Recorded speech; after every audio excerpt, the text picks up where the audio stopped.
Isabelino, continuamos. Desde Alemania al Paraguay, en el corazón de América del Sur, dice, ¿verdad? Vamos hasta Asunción. Invitamos a la señora Liz Kramer. Está la señora Liz Rosana por allí. Está ingresando en este preciso momento, se había desconectado. Eso. Liz Rosana Kramer, más allá de toda la formación académica que la corona, es una apasionada de todo lo que es la historia de las misiones jesuíticas. La conocimos aquí con Carlos mucho antes de todo lo que ustedes piensan, jovencita, incorporándose, enamorada de todo lo que es esto, la historia. Llegó a ser ministra de Turismo en el Paraguay, y cabe resaltar ese ministerio porque fue en el que pudieron haber transcurrido varios gobiernos, pero siguió la misma ministra por todo lo que implicó su trabajo en el área del turismo y fundamentalmente de comunicar todo lo que es el Paraguay desde su historia y de su cultura. Liz Rosana Kramer con nosotros con la gobernanza para la comercialización de los circuitos turísticos culturales internacionales. Liz, un placer de presentarte aquí en este congreso. Bienvenida. Bueno, muchas gracias. El placer es mío. Muchas gracias por la invitación. Un gusto poder reencontrarme con este tema tan apasionante. Cuando me decía Carlos sobre esta posibilidad, decía a ver qué puedo aportar desde mi lugar, si bien ya estoy hoy en otro ángulo. Pero creo que lo que más puedo aportar de esa experiencia al frente de la gestión pública de turismo en Paraguay, y que a su vez tenía a su cargo inclusive la gestión patrimonial de dos de los recursos, de dos de los patrimonios tangibles, ¿verdad? De lo que son de hecho patrimonio de la UNESCO, perteneciente a las misiones. Entonces quería compartir con ustedes algunos de los desafíos o de los aprendizajes que me llevo de esa etapa, ¿verdad? Así que básicamente esto es una especie de guía que me la hice yo misma de cómo compartir con ustedes lo que me hubiera gustado a mí que me cuenten antes, o que le podría servir quizás a algún otro bueno, gestor o administrador público en el futuro. Así que le pido la siguiente lámina. En la siguiente lámina, ya entrando en tema, decía, bueno, una de las primeras cosas que para mí es importante que todos, sé que lo sabemos, pero que tengamos una dimensión, es que las misiones jesuíticas guaraníes se venden internacionalmente como un todo, ¿no? O sea, cuando alguien estudia las misiones o se apasiona por este tema, dentro de lo que sea turismo cultural, especialmente los que más están ya como un producto específico, un destino específico, y aquellos que colateralmente, por ejemplo, se llegan hasta ella, se ve como un producto, o se vende y se promociona, y nosotros estamos orgullosos de que así sea, un producto internacional. Pero eso significa al menos el involucramiento de 3 gobiernos nacionales, 5 gobernaciones, provincias o estados, como sea que le llamamos en cada uno de nuestros países, 30 municipios, y me quedo corta porque ahí podemos ver otros municipios, podemos ver inclusive, si es que vamos a incluir Colonia, podemos ver otros municipios que no se llegaron a consolidar, etcétera. Eso es solamente digamos, el grueso fuerte, ¿sí? Entonces, además de los gobiernos de todos estos países, regiones, ciudades, que tienen sus distintos niveles, digamos, las misiones jesuíticas tienen distintos niveles de importancia y de relevancia en cada uno de estos estamentos, ¿verdad? Y amén de toda esa estructura política pública, está, por supuesto, la Iglesia Católica, están la investigación, la academia, los gestores culturales, las ONGs y, por supuesto, las comunidades. Entonces, cuando uno habla de esto, yo me encontré con muchísimo trabajo de investigación riquísima, que sirve sobre todo como una base para desarrollar muchísimos más productos turísticos. Y repito, yo soy turismóloga, entonces cuando hablo de producto turístico, lo hago desde el respeto y desde la sostenibilidad cultural, ambiental y por supuesto, económica, hacia del patrimonio tanto tangible como intangible. O sea, lo hago desde el respeto, ¿sí? Cuando hablo desde el producto turístico, lo hablo justamente como la oportunidad que tiene a través del turismo de gestionarse fondos para promover la conservación y la difusión de estos tesoros y de nuestra historia, ¿sí? O sea, yo soy una firme convencida que el turismo tiene que aportar, si es un buen turismo, es porque tiene que aportar a la conservación y a la difusión de buena manera.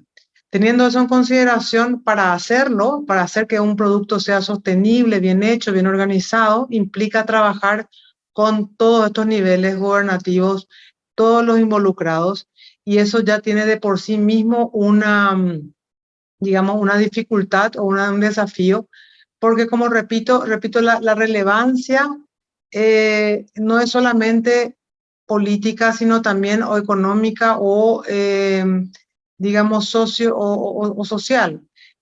Un país que tiene muchísimo turismo y muchísimos productos turísticos, por dar el ejemplo de Brasil, y tiene, bueno, y Argentina mismo, las propias cataratas ahí nomás, que forman parte del colectivo de toda la historia de las misiones sin duda alguna, pero bueno, es uno de los mayores atractores a nivel continental. El peso de las misiones jesuíticas comparando con estos otros atractores como Río de Janeiro o los demás otros destinos es más relativo que lo que sería, por ejemplo, para el municipio de Santa María o para otros municipios, que sé yo, Santa María Misiones Paraguay o Santa María Brasil. Entonces, el peso relativo depende de qué otros productos turísticos de peso haya, qué tanto ese atractor, ese bien, ese patrimonio contribuye al bienestar de la sociedad, le significa algo a la sociedad.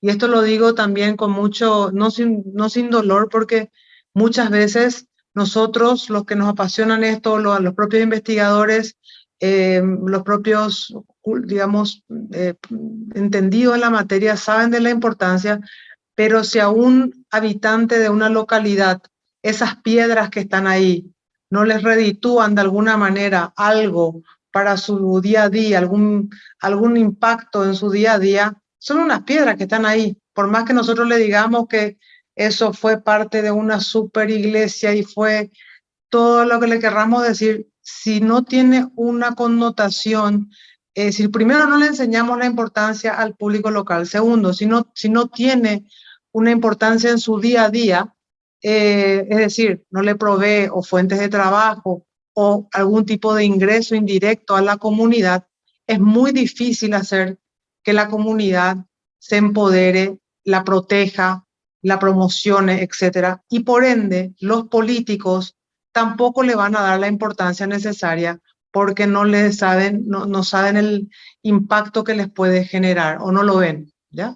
Entonces, la importancia ahí está, lo que quiero decir con esto es de cuando se trabaja algo, entender que tenemos que dimensionar a la hora de hacer nuestros planes de acción, son muy diferentes unos de otros, y por más que el producto es internacional, a la hora de la gestión, a la hora de la operativizar, a la hora de operativizar eso, de hacer que esto sea fluido, que el producto sea un poco lo más homogéneo posible, que tenga el mismo lenguaje visual, etcétera, etcétera, requiere un esfuerzo enorme por estos temas, ¿verdad? Entonces, es un gran tema único, pero no existe una receta única para todo el territorio.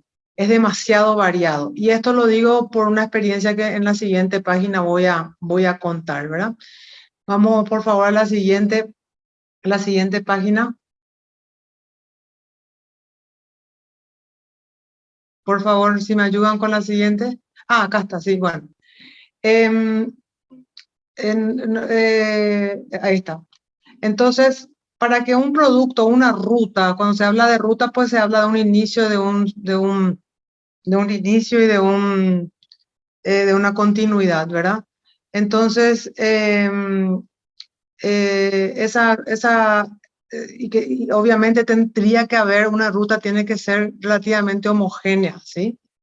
y por lo menos homogénea en cuanto a la calidad, en cuanto a la prestación de servicios, en cuanto al tipo de servicios que se está dando, ¿verdad? Entonces, cuando a mí me tocó llegar a la función pública, habían productos, o sea, habían sitios de las misiones jesuíticas, especialmente del lado brasileño, sobre todo del lado argentino también, mucho mejor desarrollados, mucho más estructurados, mientras que nosotros, el lado paraguayo, inclusive los dos patrimonios de la UNESCO, estaban prácticamente, o sea, sin delimitación, sin baños, sin un lugar donde tomar agua, con una media sombra.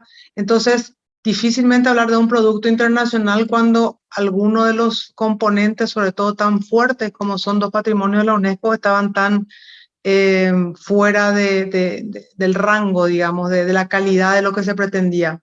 Entonces, si bien hubieron y siempre hubieron iniciativas regionales y proyectos regionales porque el tema es internacional y afecta a la historia de la región, las autoridades o yo misma me tuve que concentrar y elegí concentrarme en lo que era mi responsabilidad, que era Paraguay, para ponerle a tono, porque como todos necesitamos que la gente venga, se quede y gaste para que sea redituable, ¿no? Y para que tenga sostenibilidad económica. Dando por hecho, por supuesto, la sostenibilidad social y ambiental. A la hora, por tanto, de hacer que la gente venga, a nosotros no nos venía, no nos hacía digamos, muy poco le aportaba al Paraguay que la gente cruzase la frontera, viniese a ver Trinidad y a las 3 horas saliese del Paraguay. Eso para nosotros no nos aportaba ingreso, al público de Trinidad no le aportaba gran cosa, y esa no es la manera de que el turismo le aporte a la sociedad y de que la propuesta turística, en este caso, sea sostenible en todos sus ángulos. Por tanto, nos dedicamos y nos focalizamos a potenciar una ruta jesuítica dentro de nuestro territorio, buscando elevar la calidad de los servicios y elevar digamos, la esencia misma del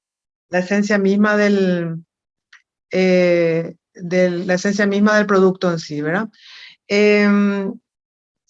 La operativización de cada uno de estos requiere una gestión local. No se puede pensar en algo, como les dije, que funciona para todos, ¿verdad? Por ejemplo, tuvimos experiencias de rutas integradas, ruta de las misiones, hasta para hacer un logo era un tema, todo puede pasar en la parte de consultoría y de la parte de proyectos, y la parte de papel aguanta mucho, pero a la hora de articularlo tiene que haber una articulación absolutamente local para que funcione. Y es difícil porque hay también, digamos, protagonismos y egos entre las regiones que no siempre son fáciles de reconocer cuando se habla así en forma integrada. Somos todos hermanos, somos todos amigos, somos todos la ruta integrada de las misiones, nos queremos mucho, pero a la hora de la verdad también somos competencia en cuanto a dónde se queda la persona y dónde consume y dónde gasta. Entonces, a la hora de hacer productos complementarios, por ejemplo, el poder decir que ya está hecho del otro lado, qué lo podemos hacer de este lado, qué podemos hacer que no coincida con los horarios, cómo podemos hacer una ruta realmente integrada que tenga una lógica, porque, y ahí hago otro paréntesis, yo he sido operadora de turismo y agente de viaje durante mucho tiempo también. Muchas veces la persona que se apasiona por un tema quiere mostrar todo, ¿sí? Y quiere hacer una ruta turística de 8 días en las misiones jesuíticas, recorriendo todo y sabiendo todo. Bueno, eso es muy difícil de vender, ¿sí? Es muy específico, muy, digamos, es muy de nicho, de alguien que está demasiado, digamos, casi obsesionado con el tema para dar tanto tiempo a un solo tema. Entonces, ¿qué es el tipo de turista? ¿El turista interno, el turista regional, el turista a larga distancia? ¿Cuánto tiempo dispone o estaría dispuesto a gastar en la región? ¿Cómo puede cómo pueden complementarse de manera que tenga un sabor internacional, cuanto menos, y se lleve esa cuestión así regional. Ese pensamiento lo tienen por lo general los operadores, pero no se traduce tanto en la gestión de las autoridades locales, y siguen habiendo tremendas dificultades para, por ejemplo, los cruces fronterizos. Le preguntaba a la ministra Sofía Fara antes de hablar de esto si es que todavía continuaba, por ejemplo, ministra Sofía Fara es la ministra actual de Turismo de Paraguay. Le preguntaba si todavía continuaba el famoso problema de que un operador con su ómnibus puede recorrer Paraguay, pero después tiene que dejarle a los turistas en frontera porque no se puede ir con su ómnibus del otro lado, porque no puede venir con el ómnibus vacío. Y así nos pasa entre todos los países. Y eso encarece muchísimo la operación, entorpece la operación. Tenés que cambiar, digamos, de transporte. En fin, del punto de vista operativo, no es congruente con lo que uno quiere mostrarle culturalmente, y nuestros sistemas, ya sean federales, gubernamentales, de federales y provinciales y departamentales, no condicen con lo que nosotros nos gustaría vender como producto regional, y eso hay que seguir empujándolo. O sea, gestión a nivel local, pero vendernos regionalmente al mismo tiempo que empujamos que nos permitan realmente vendernos regionalmente sin todos los, digamos, la burocracia que eso implica, ¿verdad? Puse ahí el ejemplo para compartir el proyecto del BID Mundo Guaraní. Es un un proyecto que se presentó ante un organismo internacional. Las misiones jesuíticas es un tema muy apasionante, el mundo guaraní, todo lo que tenga que ver con las raíces, los pueblos originarios y demás, está como bastante, digamos, resaltado en las cooperaciones y demás. Entonces es un tema que vende en el sentido respetuoso de la palabra a la hora de presentar proyectos. Y se presentó un proyecto conjunto entre 3 países, Brasil, Argentina y Paraguay, se llamó Mundo Guaraní ante el BID, pero con mucho respeto, digo que el papel aguanta todo, y ahí aparentemente todo era regional y todos nos íbamos a poner de acuerdo, y sin embargo a la hora de la verdad y de la operativización y de las diferencias entre un país y otro, éramos muy diferentes y teníamos muchas discrepancias, y todavía mucho por hacer, por lo menos a nuestro lado. Así que finalmente se dividió ese proyecto, cada uno se quedó con su porción e hizo una parte, sí, en forma conjunta, la parte de comercialización de ciertos logos, de presencia internacional en ferias y demás, pero la parte de puesta en valor y de todo lo demás, absolutamente regional, absolutamente local, por estas dificultades que les mencionaba, ¿verdad? Ya cuesta ponerse de acuerdo con las autoridades locales del país de uno y de la región de uno y la sociedad, y cuesta aún más hacerlo internacionalmente. En la siguiente,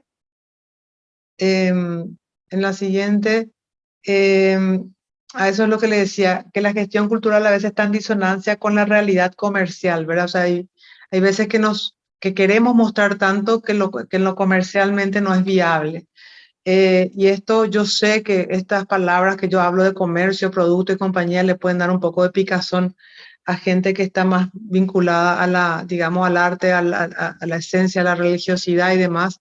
Pero repito, como turismóloga, usando el patrimonio en favor de la gente, en forma respetuosa y sostenible, cultural y socialmente, soy una convencida de que para que se preserve, se continúe, se difunda y crezca, y así lo han hecho los otros países, por eso hoy podemos viajar y ver tantas cosas en otros países, es porque se ha hecho bien, digamos, el desarrollo turístico sostenible en base a eso.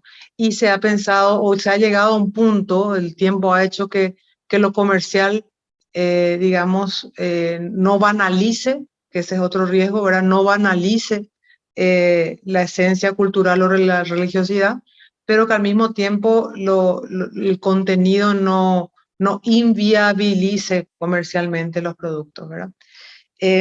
Decía que son productos complementarios, pero al mismo tiempo competidores, y eso hay que tenerlo muy claro. Dónde duerme y dónde come el turista finalmente es donde él va a decidir hacerlo, y quien es más guapo en atraerlo, pues lo logra. Pero obviamente, si lo miramos con una escala más lejana, una lupa, perdón, una escala más lejana, entonces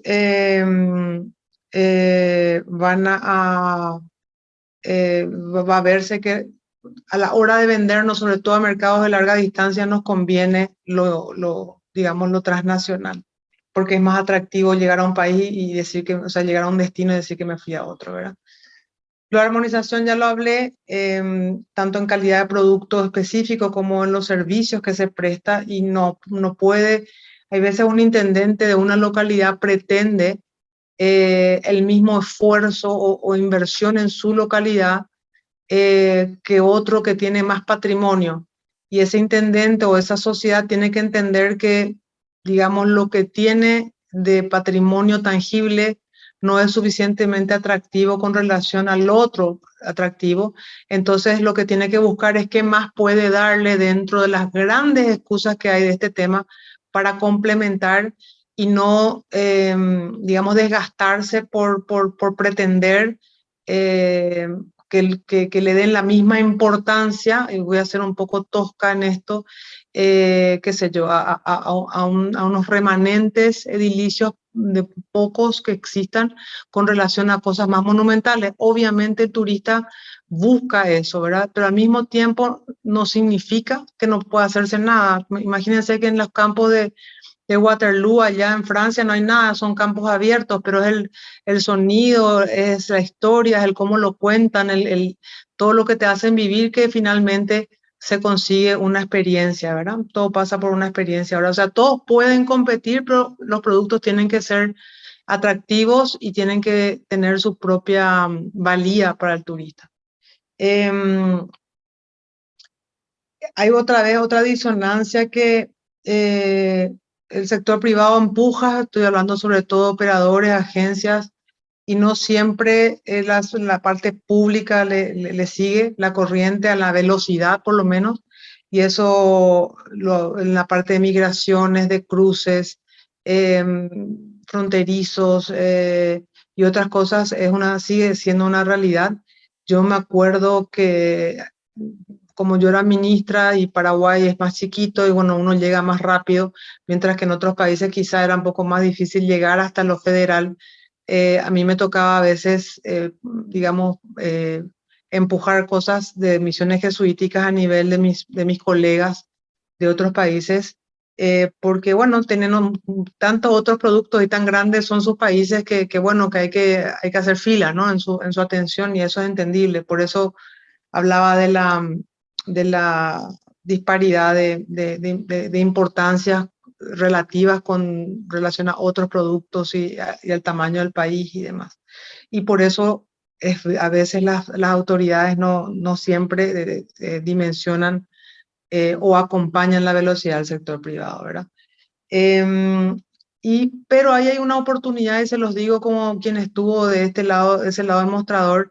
El sector privado, los gestores culturales, la sociedad en general de las ciudades tiene que mostrar a los administradores de turno pequeñas victorias, ¿verdad? Para su gestión. O sea, yo me imagino un intendente que tiene problemas de desagüe cloacal, tiene problemas de escuela, tiene problemas, no sé, de una emergencia, una inundación, etcétera. Es muy difícil venderle la importancia de esto que estamos hablando, pero en la medida que seamos creativos en mostrarle el impacto que puede generar, ya sea social, económicamente, culturalmente, lo de cohesión social, etcétera, las autoridades políticas también lo van a asumir desde otra mirada, ¿verdad?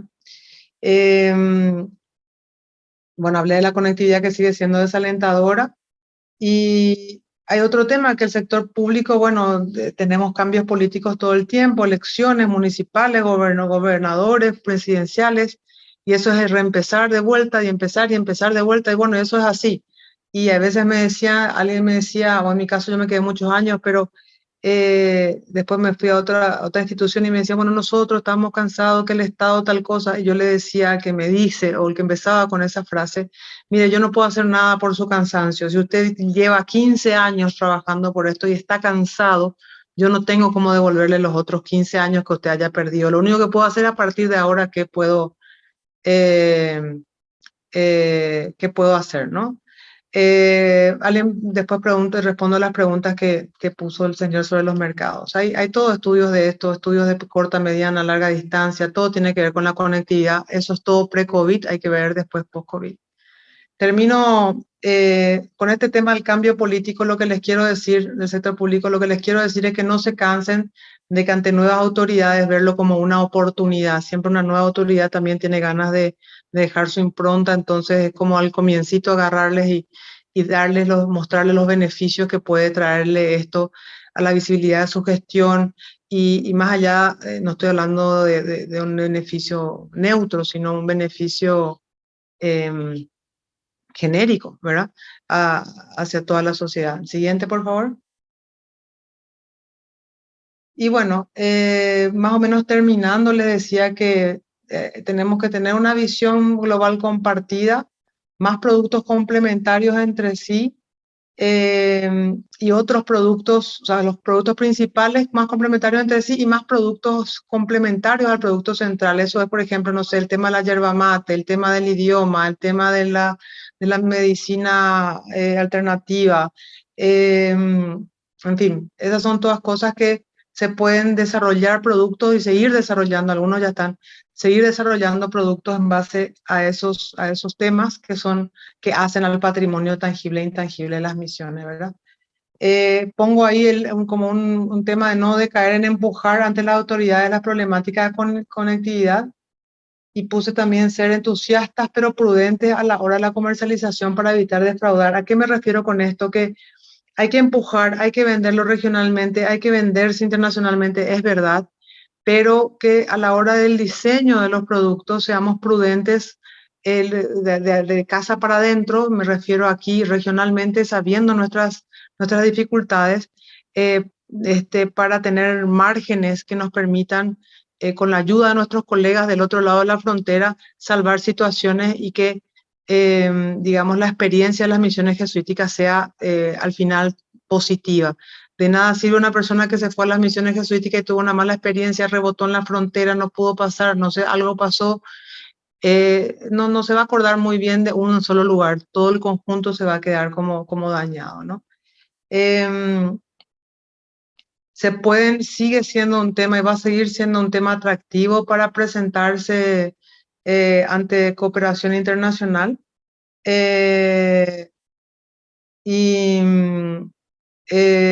Pero siempre yo insisto en que se pueda presentar a nivel internacional, se pueda presentar a nivel regional como un conjunto, pero con muchísimo énfasis que la gestión sea local y que seamos otra vez, no seamos naif, no seamos inocentes y tampoco que seamos sinceros entre nosotros en que a veces nos queremos mucho en la región, pero el hecho de que, no sé, un paraguayo sea el que se va, voy a hacer un ejemplo cualquiera, y por favor tómenmelo con el corazón porque realmente es lo que quiero decir. Yo no me puedo ir, Liz Kramer de Paraguay, a pretender darle lecciones, por más exministra que sea, a los gestores culturales y de turismo de Misiones Argentina. Así, pomposamente. Tengo que desde la humildad de mi experiencia hacerlo y recordar que sí, somos misiones jesuíticas, sí, somos hermanos en el afecto en todo este tema, pero que hay unas sensibilidades locales que yo tengo que respetar.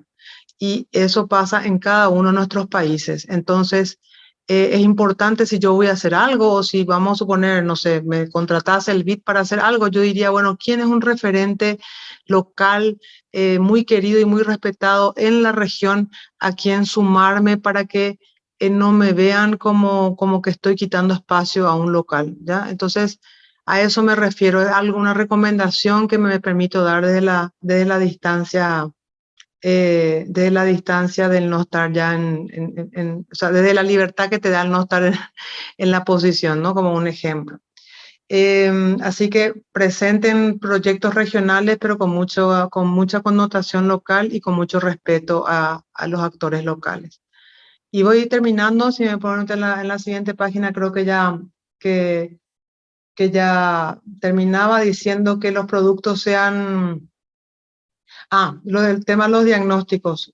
La cantidad de diagnósticos que hay sobre el tema de misiones jesuíticas podría llenar bibliotecas, y todos esos diagnósticos han costado muchísimo dinero, son sumamente valiosos.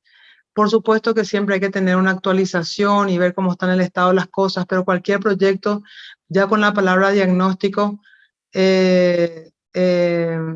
como que a mí me da tirria, les digo la verdad, porque tanta plata he visto en diagnósticos, y en mi país por lo menos, y tan poca plata invertida en el producto o en la comercialización, que yo decía, pucha, tanto ya hay para hacer, y ¿por qué no vamos a gastar más en poner baños en condiciones, la vereda, no sé, el bebedero? Entonces, sí, diagnósticos para actualización, ok, sí, pero pocos efectivos, válidos para lo local, y que no sean tampoco costosos, porque demasiada información técnica hay, y todos ustedes son testigos de la abundancia de información histórica, ¿verdad? No digo con eso que no se siga investigando, pero bajo otras líneas, ¿verdad? Yo me estoy refiriendo específicamente al turismo. Seguir invirtiendo en puesta en valor. Hay algunas experiencias internacionales de otros países donde hay algún grado de concesión o de tercerización. Ni siquiera me animo a ahondar mucho en eso, porque puede ser sacrílego todavía al decirlo. Pero, por ejemplo, Salamanca es una ciudad que tiene la gestión de su centro histórico tercerizada a una empresa. Hay una, digamos, una puesta en valor que sale de un dinero que es parte de la venta comercial de los destinos, del destino Salamanca. Y bueno, es una cosa que funciona súper bien. No voy a adentrarme ahora en eso, pero decirles que no siempre, o sea, el Estado va a tener siempre pocos recursos, va a tener que competir contra techos de escuela, contra emergencias, contra COVID, contra mil cosas, así que siempre va a faltar. Y por eso la experiencia de otros países en esto es muy importante. Utilizar mucho la tecnología. De los últimos 15 años la tecnología ha impactado muchísimo. Hoy ya no se conciben lugares que no puedan tener ya, digamos, guías multilingües con los métodos QR. Ya no hay que gastar tanto en otras cosas, en folletería. Más que nada es ya por el teléfono. Y con eso se pueden hacer tantos otros idiomas, se pueden hacer hasta lenguajes para personas con discapacidad. O sea, la tecnología hoy da tantas herramientas que nos permiten llegar a públicos que antes decir, bueno, voy a atraer el público ruso, traducir en ruso, publicar en ruso, materiales en ruso, todo era costoso. Hoy eso ya no existe, porque ya es mucho más fácil con la tecnología. O sea, obviamente va a haber un gasto, pero no va a ser tan grande. A eso me refiero como un ejemplo, ¿verdad? Lo de la pandemia es para elegir. No tengo algo que decir sobre post-pandemia. Hay que hacer un relevamiento de cómo estamos en post-pandemia. Me imagino que habrán sufrido todo, como el resto del turismo en el mundo. Así que hay que darle una mirada post-pandémica mucho más específica. ¿Qué mercados apostar? ¿Por dónde apostar? Yo creo bastante que siempre apostar al mercado regional primero, que nos conozcan lo regional primero, es importante. Los mercados de larga distancia van a tardar ya tardaban en llegar, y van a tardar aún más probablemente, por la conectividad, por las vacunas, por todo lo demás. Así que yo creo que hay que concentrarse un poco en recuperarse por acá en el barrio, ¿sí? Y por último decía perseverar, insistir, seguir, empeñarse, porfiarse y todos los sinónimos, ¿no? Todo lo que se pueda decir que no es suficiente, porque ustedes han hecho un trabajo gigantesco a lo largo de los años, y no tienen que cansarse de seguir empujándolo ante las autoridades de turno.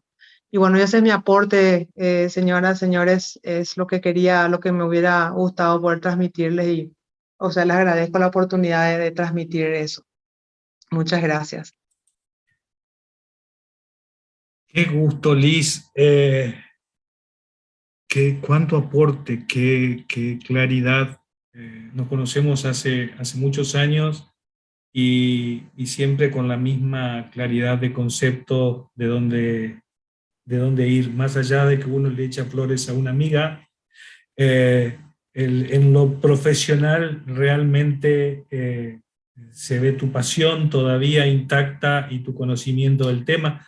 Me quería permitir hacer algunas reflexiones contigo. Permiso, Isabelino, también. Yo creo que hay cosas en turismo, que es un atrevimiento de mi parte decírtelo a vos, pero que no se pueden mover. O sea, un lugar histórico, un lugar natural, no se puede mover. Yo no tengo alternativa. Yo no puedo mover las cataratas. No puedo mover un lugar donde se produjo un hecho histórico. Es decir, ¿es ahí o es ahí? Cuando este lugar pertenece a una ruta transfronteriza, ya sea de municipios, ya sea ni que hablar de países, es complicado lo que decías de ponernos de acuerdo entre todos a ver qué es lo que podemos hacer en la cartelería. Vamos a usar la misma cartelería, vamos a usar el mismo mensaje. Algo para decir, estamos trabajando en un producto determinado, vamos a promocionarnos juntos. Yo sé que cuesta horrores. Ahora la gente tiene que entender que perlas sueltas no son un collar y que cuesta mucho juntarlas, conservarlas, si no están hilvanadas. Esta cuestión de hilvanarlo corresponde a una política turística, una política cultural, una política social, económica. Uno tiene que hacer que la gente que vive en el lugar, como decías, se le derrame lo que genera el aporte de la gente.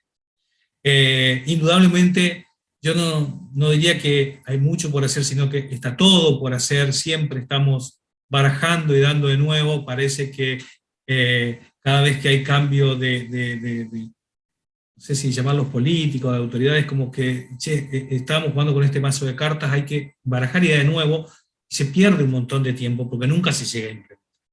Importante el tema de los actores sociales, importante el tema de la participación de la comunidad, de encontrarnos, de que vuelva a cada comunidad lo que ellos generan.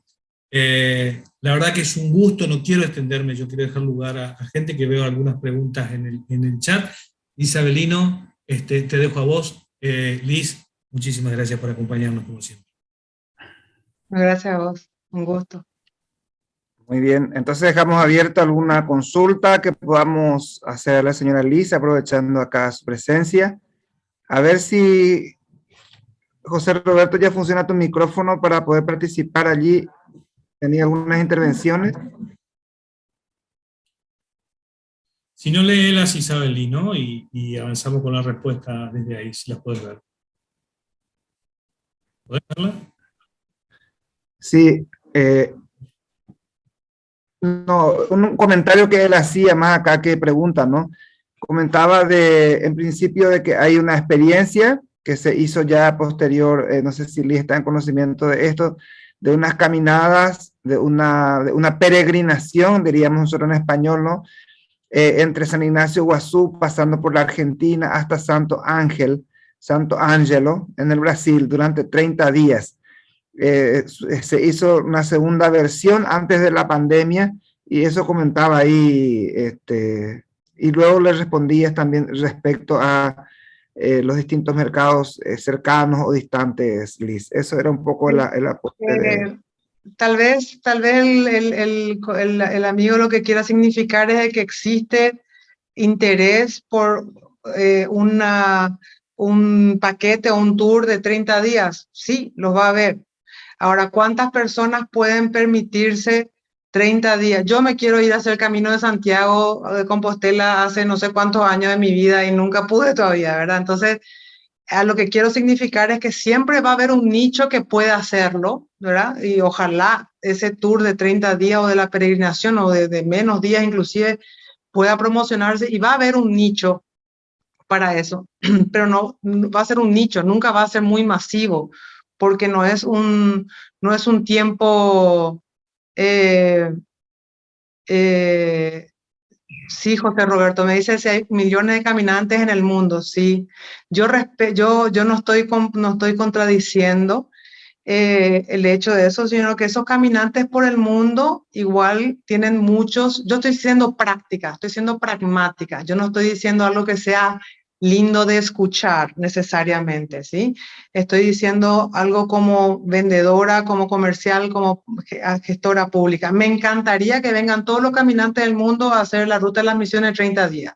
Ahora se los digo como operadora y como agente, es un nicho pequeño en el mundo, comparativamente, que además compite con otras rutas, la ruta del Inca, la ruta qué sé yo, la ruta, bueno, de Santiago de Compostela, todas estas rutas llevan el interés de la gente y hay que competir por ese interés.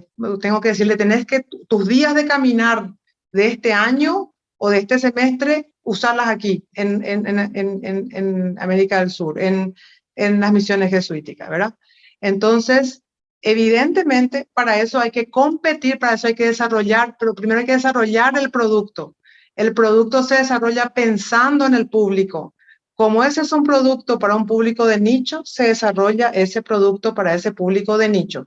Pero no es una cantidad importante que pueda marcar una diferencia, por lo menos hasta donde mi experiencia me muestra, ¿verdad? Ahora, si estoy equivocada y el día de mañana resulta que tenemos bueno, centenares y miles de personas haciendo rutas de 30 días, voy a estar muy feliz de estar equivocada, pero se los digo desde la experiencia nomás, de la importancia de hacer distintos productos acorde a lo que comercialmente es viable y algunos especiales como por ejemplo, no solamente caminantes, yo siempre critiqué, no sé si es la palabra critiqué, pero siempre como que le demandaba al mundo jesuítico, ¿no? A los jesuitas, a los colegios jesuitas, a la universidad jesuita, a todos los demás, diciendo, pucha, todos los jesuitas del mundo tendrían que venir a las misiones. Todos los que están en las escuelas, en la Universidad San Ignacio de Loyola, de no sé dónde, tendrían que venir a las misiones. Todos los del Colegio Cristo Rey y del Paraguay tendrían que sí o sí hacer un recorrido al año por las misiones, por lo menos de acá local. Entonces, eso, entonces ya solamente con la familia jesuita de hoy tendríamos un público mucho más importante que hacer, y eso están acá cerquita, están en nuestros países, ¿verdad? Pero hay que desarrollar el producto, hay que hacer la comercialización y hay que salir a buscar y a vender esos itinerarios. Muchas gracias, doña Liz. Un placer siempre de tenerla aquí con nosotros. Espero que pueda continuar en algún tiempo en estos días del Congreso. Hoy hemos iniciado de España, seguimos en Asunción y queremos continuar este trayecto juntos en el transcurso de las horas. Muchísimas gracias, Liz. Un abrazo, gracias de corazón.